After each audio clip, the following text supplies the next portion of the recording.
cette semaine, c'est le scandale financier issu des résultats de marché de 2016, publié par l'Autorité de régulation des marchés publics, qui a secoué la grande île.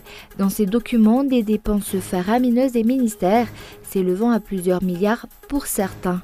Les détails dans l'éditorial de André Arson.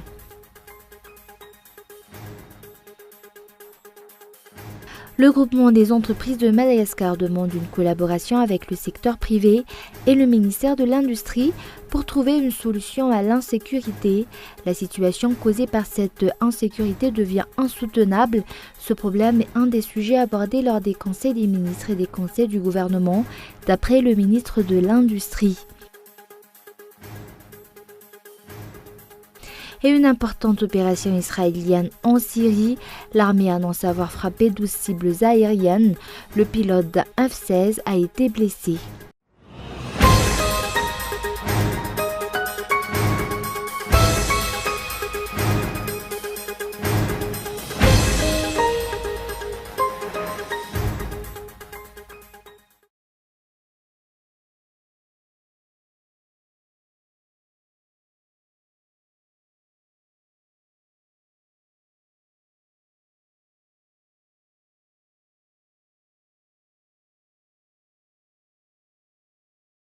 Bonsoir à tous et bienvenue dans cette nouvelle édition du journal en version française sur Cool TV.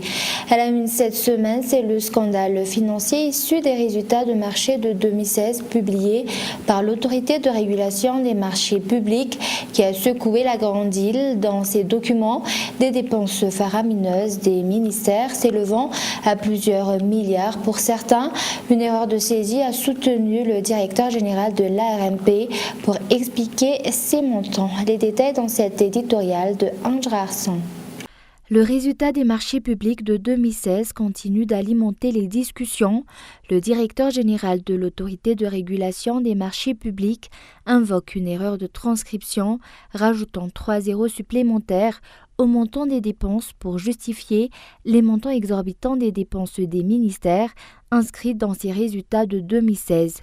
Une explication qui irrite les observateurs et qui, force de connaître, peine à les convaincre. Ces dépenses astronomiques relayées sur les réseaux sociaux ont fait scandale, pour ne citer que les 80 milliards d'ariars consacrés à la construction d'un poste de police à Ambanial-Aïtos ou l'achat de pneus pour un véhicule qui aura atteint plus de 2 milliards d'ariars. D'après l'article 3 de l'arrêté numéro 13-838/2008/MFB portant application du mode de computation des seuils et fixant les seuils de passation des marchés publics et de contrôle des commissions des marchés, le montant total consacré aux fournitures en matière de passation des marchés ne devrait pas excéder les 80 millions d'ariars. Or, le montant total des dépenses inscrites pour les fournitures dans ce résultat des marchés publics de 2016 environne les 53 milliards d'ariars. D'autre part, s'il y a réellement eu erreur de saisie sur les montants, cela signifierait-il que le montant de 45 millions d'ariars attribué à l'achat du meuble destiné au Parlement s'élèverait en réalité à 45 000 ariars? Face à cette situation, le directeur de l'Autorité de régulation des marchés publics n'a pas hésité à pointer du doigt les PRMP ou personnes responsables des marchés publics, les désignant comme étant à l'origine de cette erreur. Dans ce cas, à quoi sert une autorité de régulation des marchés publics si lors des contrôles qu'elle effectue, elle n'est pas capable de remarquer une telle anomalie? D'autant plus qu'il s'agit d'une erreur rocambolesque de plusieurs milliards qui est passée sans jamais être relevée au cours de ces 2 dernières années. Cette situation reflète une nouvelle fois la mauvaise gouvernance des dirigeants et sans mépris pour le peuple, un nouveau scandale de l'État qui ne fait que réduire ce qui reste de la confiance que les Malgaches portent encore au gouvernement. L'indignation de la population est tout à fait légitime puisque cet argent tiré des caisses de l'État n'est autre que l'argent du contribuable et provient donc des citoyens. Dans un véritable état de droit, les responsables auraient déjà présenté leur démission.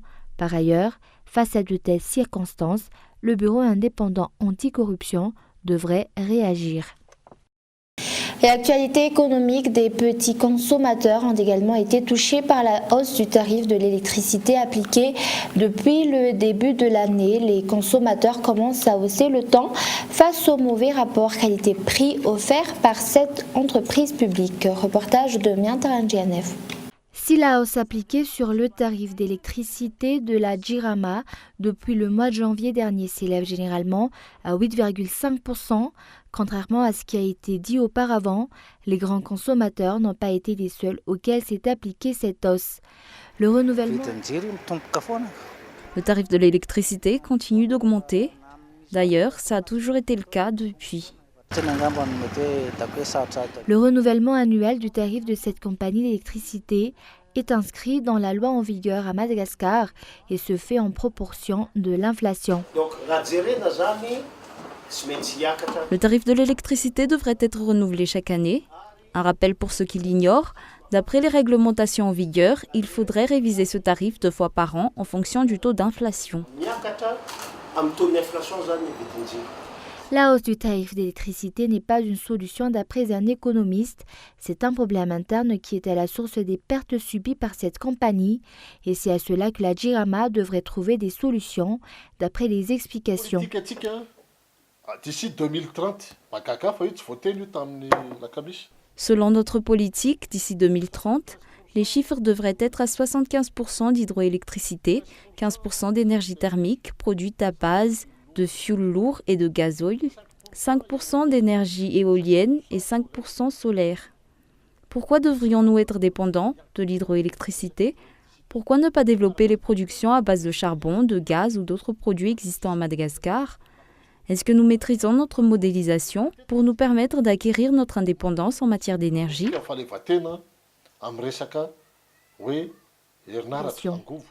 Mis à part la hausse du tarif de l'électricité, la qualité de l'offre présentée par la Jirama suscite également des plaintes au niveau des consommateurs.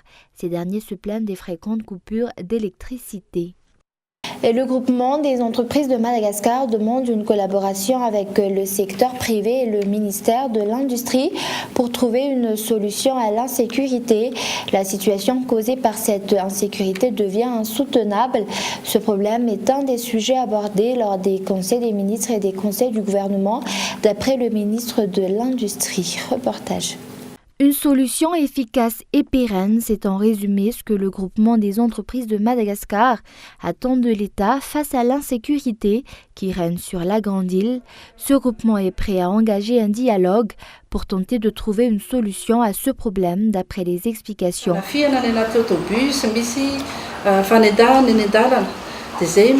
En matière d'insécurité, il ne s'agit pas seulement des kidnappings de personnes importantes que l'on retrouve à la une des journaux. Les simples citoyens en sont également victimes. Et d'ailleurs, les enlèvements ne sont pas les seuls problèmes. Il y a également les attaques à main armée, les vols à la tire et autres actes de banditisme. Tout le monde est victime de cette situation. Nous avons envoyé une lettre au ministère de l'Industrie afin que l'insécurité soit abordée lors de la réunion entre le secteur privé et l'État. Ce que nous voulons, c'est mettre en place une grande réunion pour aborder ce sujet, une rencontre qui regroupera tous les acteurs sociopolitiques tels que le secteur privé, la société civile, la société religieuse, les syndicats. Ces derniers ont accepté de répondre à notre appel. Le secteur privé demande un dialogue avec les responsables au niveau de l'État afin d'aboutir à une solution pour une lutte efficace contre l'insécurité. Un rapport sur cette insécurité est réalisé lors des conseils du gouvernement, d'après le ministre de l'Industrie et du Développement du secteur privé. Nous abordons le sujet de l'insécurité dans chaque conseil des ministres et chaque conseil du gouvernement. Nous sommes en train de chercher des solutions pour y mettre un terme. Nous avons reçu la lettre du secteur privé et allons voir quand est-ce qu'on pourra organiser une réunion pour discuter de cette insécurité et tenter d'y trouver une solution. Car il est vrai que c'est un problème qui touche la totalité de la population. La lutte contre l'insécurité ne devrait pas uniquement être l'affaire des agents des forces de l'ordre d'après les explications. Une solution doit être apportée à toute forme d'insécurité au sein de la grande île d'après le secteur privé. Le secteur privé a déposé une requête auprès du ministère de l'Industrie et du Développement du secteur privé jeudi dernier pour une rencontre avec les responsables de l'État. Et de nombreux acteurs économiques sont actuellement regroupés au sein d'une coopérative. Toutefois, à Madagascar, la loi régissant la coopération des entreprises doit encore être mise à jour et pour l'instant, toutes les coopératives sont encore considérées comme des associations et non comme les entreprises qu'ils sont. Reportage. Les coopératives d'entreprises regroupent des personnes qui œuvrent dans des secteurs d'activité économique. Cette coopération fonctionne de la même manière qu'une entreprise et a pour objectif un développement économique. Une coopérative d'entreprise est composée d'un groupe de personnes œuvrant dans un secteur d'activité qui a pour but un développement économique. Ces coopératives permettent aux acteurs qui ne disposent pas de fonds nécessaires pour monter leur propre entreprise d'unir leurs forces pour monter une entreprise par le biais de cette coopérative. En général, les coopératives n'ont pas encore leur place à Madagascar, malgré le fait qu'elles existent dans tous les secteurs. Actuellement, les lois régissant ces entités sont encore floues. Les coopératives jouent un rôle important dans le secteur de l'agriculture, de l'élevage, de la pêche et de l'artisanat. Ces coopératives sont en relation avec les grandes entreprises, mais cette relation demande une clarification en termes d'impôts à payer à l'État et d'accord commercial entre les grandes entreprises et les coopératives. Actuellement, près de 2000 entreprises malgaches se trouvent au sein d'une coopérative. Ces coopératives sont composées de 75% de personnes œuvrant dans le secteur de l'agriculture. Et avant de passer aux actualités internationales, le 27e congrès de la Fédération pharmaceutique de l'océan Indien aura lieu les 16 et 17 février prochains au CCI IVAT. En plus de fournir des informations sur les nouvelles méthodes de recherche et d'utilisation, il sera également nécessaire de trouver des solutions pour améliorer le monde de la pharmacie dans notre pays. Outre une plateforme d'échange technique et d'expérience, une réflexion commune sur les problèmes de santé publique qui se présentent dans la région Océan Indien fera également partie du planning de cette rencontre. Et à Madagascar, le nombre de pharmacies ne répond pas encore aux normes internationales. Et place maintenant aux actualités internationales. Une importante opération israélienne en Syrie. L'armée annonce avoir frappé 12 cibles aériennes et le pilote d'un F-16 a été blessé. Reportage de France 24. Le gouvernement et l'armée israélienne affirment que les Syriens et les Iraniens avec ce drone ont violé son intégrité territoriale, que ce drone volait pour une mission militaire, qu'il a été intercepté au-dessus du sol israélien et que d'ailleurs lorsqu'il a été abattu, ils ont récupéré l'appareil sur le sol israélien. Alors les Syriens, eux, démentent catégoriquement, ils disent c'est un mensonge, ce drone était de notre côté de la frontière, il n'a pas violé l'intégrité territoriale israélienne. Ce sont des drones que nous utilisons pour lutter contre l'organisation État islamique et celui-ci en particulier était en mission de routine ce matin dans le désert syrien pour lutter contre les islamistes. Donc bataille de mots, de communication évidemment. Je rappelle que lorsque le drone a été abattu ce matin, visiblement côté israélien de la frontière, vers 5 heures du matin, eh bien, il y a eu une riposte immédiate des Israéliens qui ont envoyé des avions du côté syrien de la frontière pour frapper le site de lancement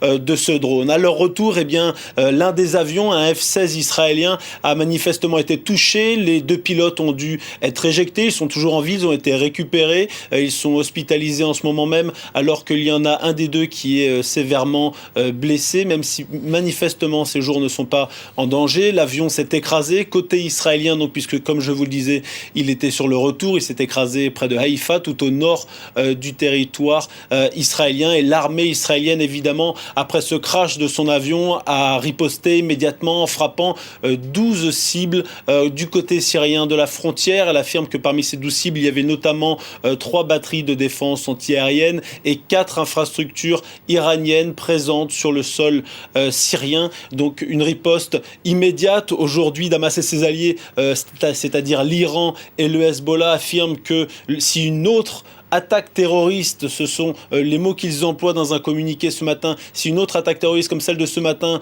devait se reproduire, eh bien il y aurait une riposte sévère, importante, large, d'un côté comme de l'autre. Pour autant, même si Israël affirme être prêt à répondre à tout scénario, d'un côté comme de l'autre, on semble vouloir écarter tout embrasement régional. Et le sport au service de la diplomatie en Corée, le dirigeant nord-coréen invite son homologue sud-coréen pour participer à un sommet. France 24. Lorsqu'elle pénètre dans le palais présidentiel à Séoul, Kim Yo-young, la sœur du leader de Corée du Nord, porte une pochette bleue. À l'intérieur, un message personnel de son frère à l'attention du président sud-coréen. Moon Jae-in est invité formellement à participer à un sommet à Pyongyang, un nouveau signe fort vers un éventuel réchauffement diplomatique entre les deux pays. Cette sœur est très importante dans la hiérarchie actuelle du régime nord-coréen. Elle rencontre le président Moon et elle le conforte dans sa stratégie de main tendue avec le Nord. Ce que rêve le président Moon, c'est sans doute un autre sommet comme celui de 2000, comme celui de 2008. Lors de la cérémonie d'ouverture des Jeux de Pyeongchang, le président sud-coréen rencontre la sœur du leader de la Corée du Nord. Elle est accompagnée par le plus haut représentant du pays. Une poignée de main historique avant d'assister au défilé des deux Corées sous la même bannière. Mais pas de réchauffement avec les États-Unis. Le vice-président américain Mike Pence s'est absenté d'un dîner officiel. Il refuse de partager la table de dirigeants nord-coréens. En Corée du Sud, la présence d'une délégation venant du Nord ne fait pas l'unanimité. Des manifestations se tiennent aux abords du stade olympique. C'est vraiment humiliant que Kim Yo-young déjeune avec Moon Jae-in. Nous ne pouvons pas l'accepter. Nous sommes très en colère et nous désapprouvons les Jeux olympiques de Pyeongchang. Ces manifestants souffrent de la fracture entre les deux pays, à l'origine de séparations et de situations douloureuses pour de nombreuses familles. Et avant de se quitter, je vous rappelle les grands points de ce journal. Cette semaine, c'est le scandale financier issu des résultats de marché de 2016 publié par l'autorité de régulation des marchés publics qui a secoué la Grande Île. Dans ces documents, des dépenses faramineuses des ministères s'élevant à plusieurs milliards pour certains. Une erreur de saisie a soutenu le directeur général de l'ARNP.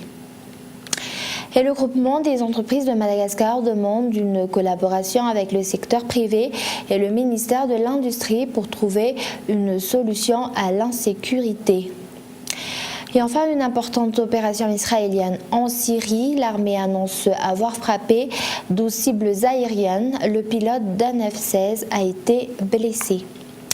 Et voilà, c'est la fin de ce journal. Merci de votre fidélité. Au revoir et bonne soirée à tous.